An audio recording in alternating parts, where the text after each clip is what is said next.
بالنسبة لجلسة التداول بتاعت النهاردة تعتبر أول جلسة تداول فعلية في شهر رمضان. كل سنة وانتم طيبين. حجم التداول زي ما احنا تقريبا في متوسطاتنا الهادية تقريبا تعتبر رتيبة بعض الشيء أو تمتاز بالرتابة. حجم التداول النهاردة 431 مليون، منهم 10% زي ما تعودنا خلال الفترة اللي فاتت صفقات. ما فيش حاجة جوهرية قوي بالنسبة لأحجام التداول أكتر من إن هي في المتوسطات المعتادة ما بين 450 لل 550 اللي احنا متعودين عليهم على مدار الشهر ونص اللي فات. بالنسبة للأخبار والمؤثرات النهاردة على الجلسة، النهاردة كان عندنا مجموعة من الأخبار تعتبر جوهرية زي ما كنا متوقعين الفترة اللي فاتت.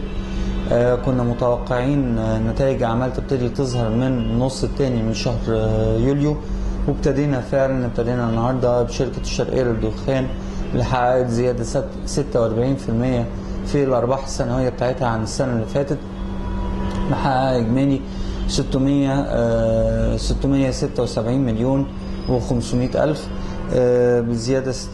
الزيادة تقريبا جاية كلها من الإيرادات نتيجة زيادة المبيعات وزيادة الأسعار بتاعت المنتجات بتاعتها، بالإضافة إلى أن النفقات بتاعتها ما كانش فيها زيادات كتير السنة دي عن السنين اللي فاتت. برضو من ضمن نتائج الأعمال اللي طلعت وكانت مهمة جدا شركة القلعة للاستثمار. شركة القلعة بتعتمد في الأساس على الإيراد اللي بيجي لها من تخارجها من الاستثمارات بتاعتها. هي الشركة في الأساس نشاطها تطوير وإعادة هيكلة الشركات وإعادة طرحها وبيعها بعد المشاركة مع مستثمرين استراتيجيين، والنتيجة لعدم التخرج من أي من المشاريع بتاعتها خلال الفترة اللي فاتت.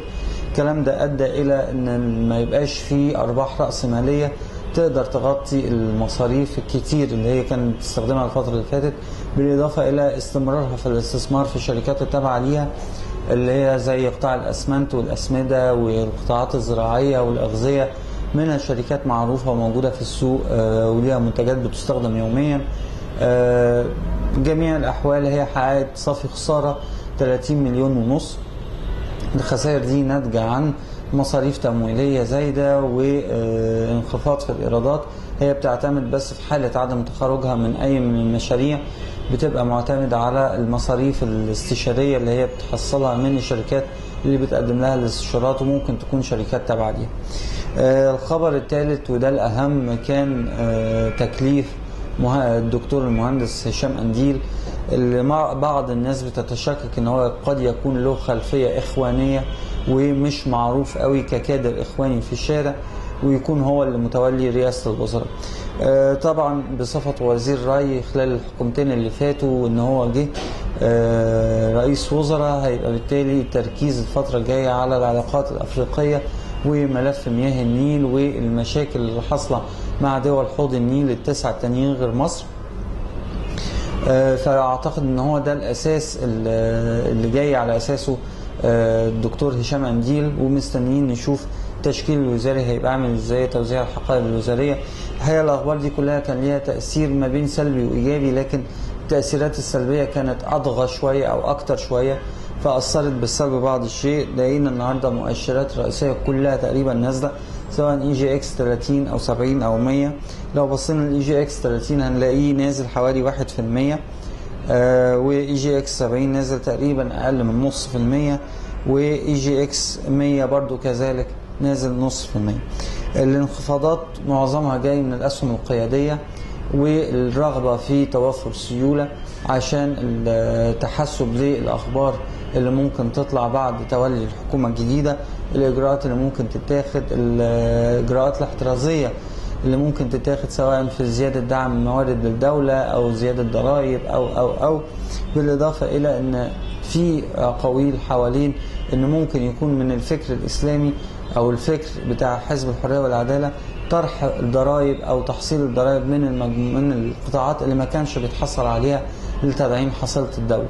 طبعا ده هيبقى سلبي جدا على البورصة زي ما شفناه قبل كده اكتر من مرة، سواء ايام دكتور يوسف بطرس غالي لما اتطرح في يوم 5 مايو 2008 وادى للكارثة اللي شفناها بعد كده، او اتطرح بعد ثورة يناير واحداث يناير مع دكتور سمير رضوان والاحداث اللي شفناها بعد كده، او مع دكتور حازم الببلاوي والاحداث اللي حصلت وادى للتراجع عن الفكره.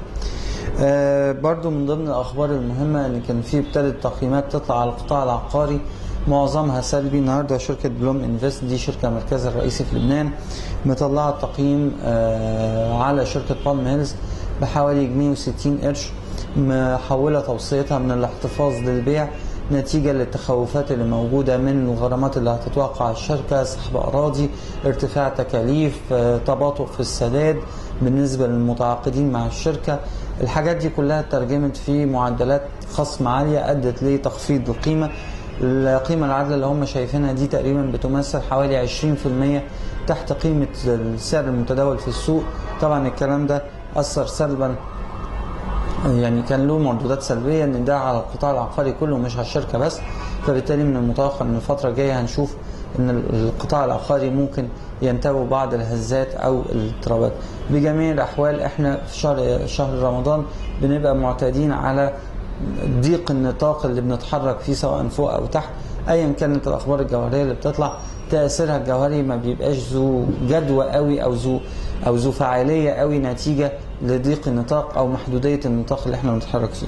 اخر نقطه بس بنتكلم فيها النهارده اللي هي المبيعات بتاعه العرب والاجانب. النهارده المؤسسات كانت مستحوذه بشكل كبير على التداول لفتره طويله. لو بصينا للمعدلات بتاعه التداول هنلاقي الغالبيه طبعا كالمعتاد للمؤسسات المصريه، وهنلاقي الاجانب تقريبا كانوا برضو مسيطرين، وان كانت قيمه البيع بتاعتهم اعلى. ان كان المصريين اشتروا بحوالي 98 مليون، فالاجانب بايعين لوحديهم بحوالي 127 مليون ونص كمؤسسات. اجمالي البيع والشراء النهارده للمؤسسات صافي بيع بحوالي 130 مليون. طبعا الافراد ما كانش ليهم وجود جوهري من الاجانب عشان نقدر نعتبرهم كيان مؤثر، لكن العرب نقدر نقول ان هم كانوا مساندين بعض الشيء في التداول، وان كان ما نقدرش نعتمد على الارقام دي قوي، خصوصا في وجود عمليات نقل ملكيه ممكن تتجاوز ال 60 او 70 مليون النهارده من خلال شاشات التداول. برضو نقطه مهمه، النهارده كان في تقرير حوالين ان مصر احتلت المركز الثاني في سوق الاستحواذات والصفقات على مدار الربع الثاني من السنه. الحقيقه ده مش نتيجه لكثره الاستحواذات والصفقات في المنطقه ولا في مصر، لكن الحقيقه نتيجه لصفقه واحده بس، هي صفقه موبينيل اللي بلغت قيمتها تقريبا السوقيه حوالي 14 مليار جنيه. فلو شلنا ال 14 مليار جنيه دي واستبعدنا الصفقه دي هنلاقي تقريبا قيمه الاستحواذات والصفقات اللي موجوده في السوق بحوالي 2 مليار جنيه، فتعتبر قيمه ضئيله جدا لسوق الاستحواذات والصفقات، وخصوصا ان ده سوق جوهري وسوق فعال للتمويل وبيساعد شركات كتير على العوده والرجوع لنشاطها تاني، وانها تلاقي ثغرات او منافذ تقدر تعوض بيها المشاكل اللي حصلت لها خلال الفترات اللي فاتت. خلال الفتره الجايه اعتقد ان احنا لسه هنشوف نتائج اعمال كتير، في اشاعات كتير في السوق لسه هتتاكد او تتنفي. اعتقد برضو هنفضل في مستويات التداول العاديه اللي احنا شايفينها، مستويات 300 مليون 400 مليون زي ما شفنا يوم الاحد وشفنا النهارده، بالرغم ان الحد انا ما اقدرش اعتبره جلسه تداول فعليه نتيجه لان هو كان يوم واحد ما بين اجازه طويله واجازه ثانيه بمناسبه ثوره 23 يوليو. فالكلام ده كله اعتقد ان لسه من المنتظر ان احنا نشوف الفتره الجايه هتنبئ عن ايه، خصوصا التشكيل الوزاري وخطاب التكليف للوزاره الجديده، واللي هيؤدي الى يا اما دعم جديد للبورصه او ما نخشاه كلنا من تدهور او اضطرابات في السوق الاوراق الماليه.